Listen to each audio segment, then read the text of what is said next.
हैं अवाम की आवाज़ और मैं हूं महविश सिद्दीक। आज के हमारे प्रोग्राम का मौजू कुछ ऐसे लोग हैं जिनको उनके अजीज़ व अकारिब, उनके रिश्तेदार घरों से बेदखल करके ऐसी जगह पे छोड़ जाते हैं जहाँ पे उनका कोई पुरसाने हाल नहीं होता और वो लोग वहाँ पर ऐसी ज़िंदगी गुजारते हैं, ऐसे गम अफसोस की ज़िंदगी गुजारते हैं और आठ आंसू रोते हैं और अपने घर वालों को याद करते हैं। और ये उनके अजीज़ व अकारिब और रिश्तेदार ऐसा क्यों करते हैं और उनकी क्या वजह होती है उनको ऐसे हाल में पहुंचाने की और क्यों वो उनको घर से बेदखल कर देते हैं, इस संगदिलाना हरकत की वजह बताने के लिए हम आपको दिखाते हैं ये रिपोर्ट।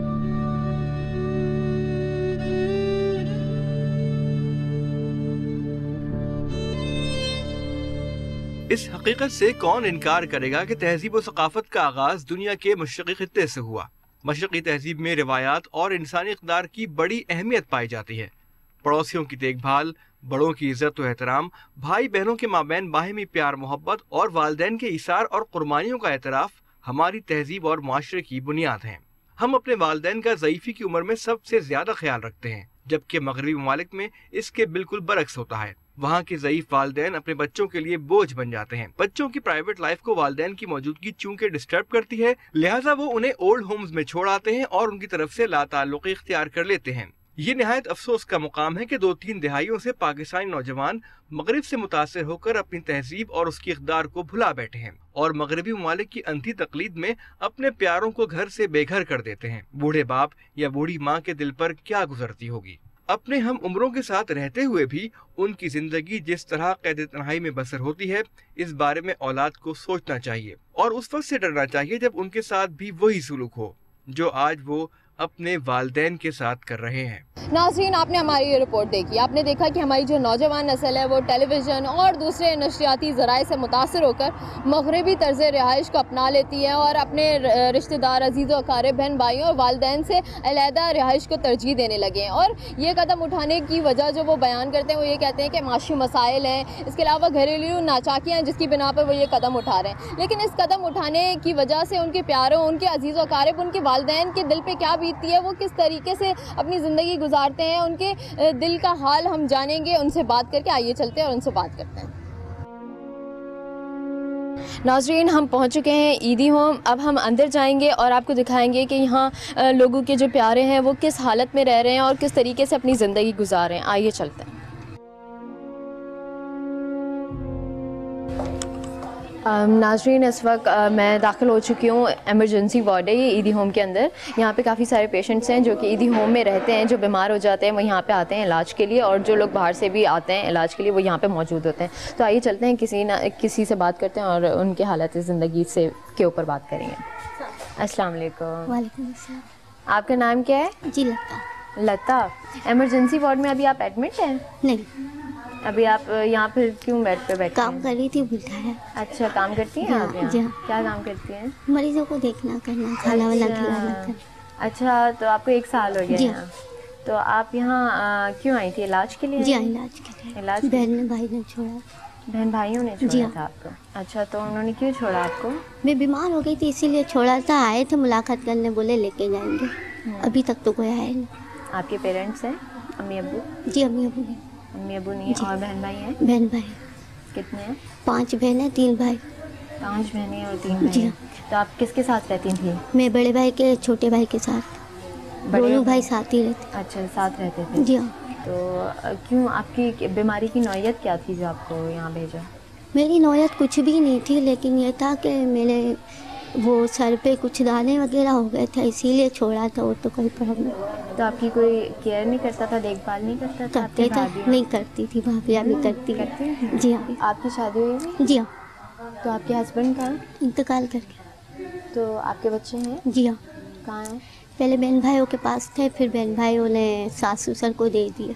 तो आपने नहीं कहा कि आप रखेंगे अपने बच्चे? मैंने बहुत बोला, भाई लोग बोले उनको देने दे, तो फिर मैंने दिलवा दी उनको। तो अभी आप यहाँ खुश हैं? घर जैसा माहौल नहीं, घर घर होता है। घर वाले तो याद आएंगे ना। इधर हर बात की सहूलत है, अच्छी जगह है, सब इधर अच्छे रहते हैं, लेकिन फिर भी घर तो याद आएगा ही। 1 साल हो गया, अभी तक मैंने बच्चों की सूरत तक नहीं देखी।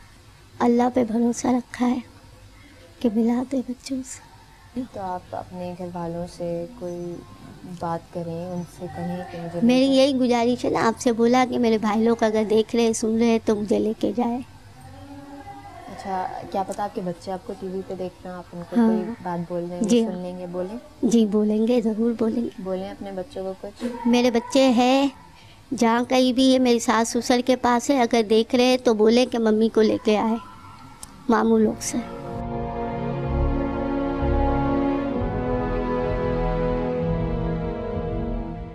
आपका नाम? शम्सुन्निसा उर्दू बेबी। अच्छा, बेबी। अच्छा, तो आप यहाँ नर्सिंग कर रही हैं कब से? 2-3 साल हो रहे। अच्छा, तो आप यहाँ कब आई थी? 17 साल हो गए।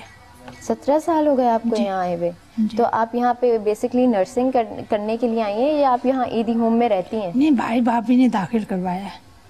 भाई भाभी ने आपको 17 साल पहले? जी। आपकी क्या उम्र थी उस वक्त? 35 साल। उस वक्त 35 साल थी। जी। आप शादीशुदा हैं? नहीं। अच्छा, आपके भाई आपसे मोहब्बत करते थे? जी, बड़े भाई करते हैं। बड़े भाई करते बड़े थे? तो भाई आप बहुत- छोटे भाई के साथ रहती थी? नहीं, बड़े भाई के साथ रहती थी, लेकिन बड़े छोटे भाई की शादी हो गई थी ना, बोलती नहीं अब अपने छोटे भाई के पास जाओ। बड़ी भाभी समझती थी मैं छोटे भाई से मोहब्बत करती हूँ। अच्छा, आपसे मिलने आते हैं आपके घर वाले? शुरू में भाभी अपनी बहनों के साथ देख के चली जाती थी, और एक दफ़ा भाई भाभी भी आई थी, बहन बहनों भी आई थी, उसके बाद से आना बंद कर दिया। मैं जिद करती थी कि मुझे ले चलो, तो उन्होंने आना छोड़ दिया। आपको यहाँ अच्छा लगता है? नहीं, मजबूरी में रह रही। अकेले रह सकती हैं बाहर? नहीं, यहीं पे रहेंगी? जब तक भाई भाभी नहीं ले जा रही हैं उस वक्त यहाँ रहूँगी, ले जाएंगे तो चली जाऊँगी, क्योंकि अपने अपने होते हैं, चाहे जैसा भी करें। जैसे भी करें।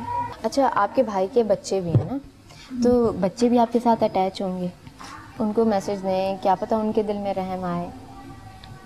मेरे भाई भाभी जहाँ भी हों मिलने आए, मैं इंतज़ार कर रही हूँ। उनके बच्चे जहाँ भी हों खुश रहें। चलें, आप भी खुश रहें, छोड़ें उन्हें। नाज़रीन, आइए चलते हैं कुछ और लोगों के पास और उनसे जानते हैं उनके दिल का हाल। अस्सलाम वालेकुम। वालेकुम सलाम। आंटी, आप कब से हैं यहाँ पे? मेरे को जुमे की रात को आई थी। यहाँ जुमे की रात, यानी अभी आई हैं, कुछ दिन हुए? अच्छा, तो आपको कौन छोड़ के गया? मेरे को ऑफिस वाले छोड़ के गए, 5 नंबर वाले। ऑफिस वाले? हाँ, ये 5 नंबर पे जो इनका ईदी इदारा, का, तो उधर इदारा आपको है। कौन छोड़ के गया? उधर उधर सड़क पे छोड़ दी थी बेटा बहू ने। आपको सड़क पे छोड़ दिया था बेटा बहू ने? हाँ, आपका नाम क्या है? मेरा अकबरी। और क्या आपके बेटे का नाम? इम्तियाज अली। तो आपको क्यों छोड़ के गए सड़क पे? बहू नहीं चाहती ना क्या रखना। लेकिन माँ और बेटे का जो रिश्ता होता है कितना मजबूत होता है। उसको तो अल्लाह जाने क्या करती है, पता नहीं क्या तो वो कर आपको दिया रोड उसको। पे छोड़ के चला गया? हाँ। ऐसी हालत में जहाँ आपसे सांस नहीं ली जा रही नहीं। ठीक तेरी। आप बीमार हैं? मैं बहुत दिन से बीमार हूँ, क्या हुआ आपको? अकेली जाती हूँ, कार्डियो भी अकेली जाती हूँ दवा अच्छा, लेने। आप हार्ट पेशेंट हैं? आपकी बेटियाँ हैं? बेटी हैं, और बेटे? एक बेटा नई कराची में। तो आपकी दवाइयों इलाज का खर्चा कौन उठाता था? ही मैं अपना आप ही उठाती थी। आप कहाँ से लाती थी? बस ऐसे ही। आपके शौहर हैं? नहीं, 18 साल हो गए उसके मरे। आपने बेटे को बताया अब मैं ईदी सेंटर जा रही हूँ? 10 दफ़ा कहा मैंने उनसे कि ज़्यादा तंग करोगे मैं ईदी सेंटर चली जाऊंगी। वो कह रहे कहीं भी जा, कहीं भी जा, मोहब्बत नहीं, क्या करूँ, अल्लाह में उनके भी छुटाएगा। अल्लाह ना करे आंटी, आप दिल छोटा नहीं करें, अभी कुछ दिन हुए, क्या पता वो आ जाए। आप अल्लाह से ही दुआ करो यही से उठा ले अल्लाह में। अल्लाह ना करे आंटी। अच्छा, तो अभी आप बीमार हैं, आप यहाँ पे आ गई हैं, तो अभी यहाँ आपका इलाज हो रहा है? यहाँ ये बेचारियाँ गोली भी दे रही हैं, सुइयाँ भी लगा रही हैं, और मेरे को सब चीज़ दे रही हैं। ये भी दिया है देखो। अच्छा, इनहेलर। अच्छा, तो आप खुश हैं यहाँ पे? हम बस क्या कर, अल्लाह ताला इनको बहुत दे, ईदी वालों को जो हम जैसे यतीमों की मदद कर रहे हैं। कोई पैगाम देंगी अपने बेटे को, पोता पोती को, कि सोचें आपके बारे में, बस। आपकी बेटी को? उसको अल्लाह ताला तौफीक दे, जो मोहब्बत जगाए उसके दिल में। तो आप रह सकती हैं इस जगह? ये है समेट लेगा तो मट्टी देगा तो दुआई लिख लेगी ना, हैं? दुनिया देखेगी माँ को दफना दिया और यहाँ से दफन होंगी, दुनिया में रुसवाई होगी ना उसकी। अभी भी आपको उसकी रुसवाई की परवाह है? माँ हूँ ना मैं, माँ हूँ मैं।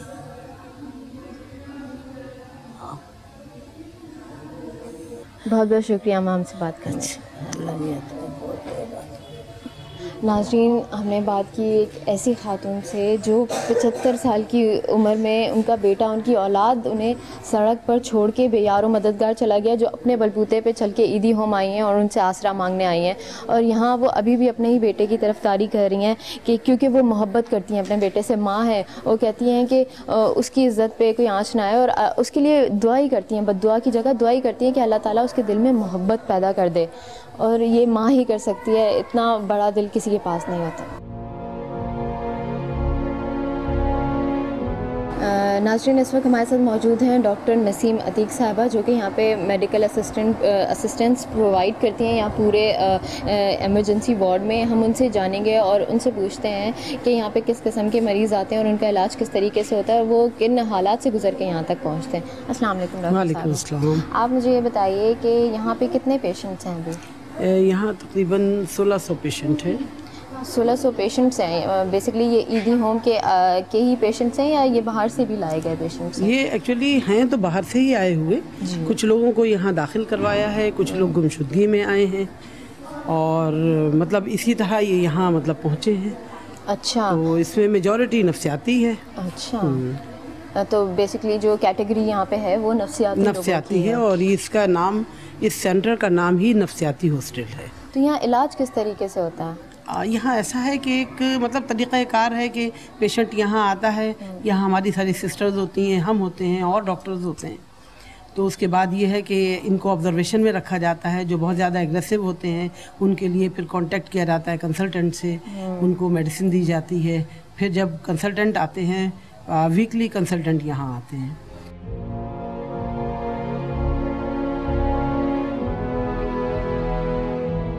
ये डॉक्टर साहब बच्चों की जगह है, बच्चों का कमरा है ये? जी जी। अच्छा, तो यहाँ कितने बच्चे एक वक्त में होते हैं? ये मतलब कम बड़े होते रहते हैं। इस वक्त हमारे पास तकरीबन 15 के करीब बच्चे हैं। अच्छा, तो ये मुझे स्पेशल किड्स लग रहे हैं। जी, देखिए ये बच्चा बीच में जो लेटा हुआ है जी, ये इसका नाम समीर है।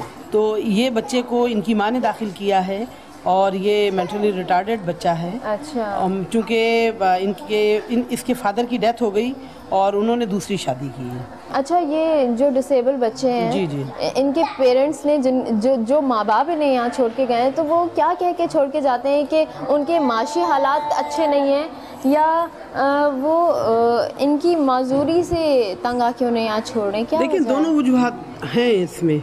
अब देखें, जैसे ये बच्चे का मैंने आपको बताया, तो ये कि चूँकि इनकी मदर ने दूसरी शादी की, वो जो मतलब सौतेले बाप हैं उन्होंने इनको एक्सेप्ट नहीं किया।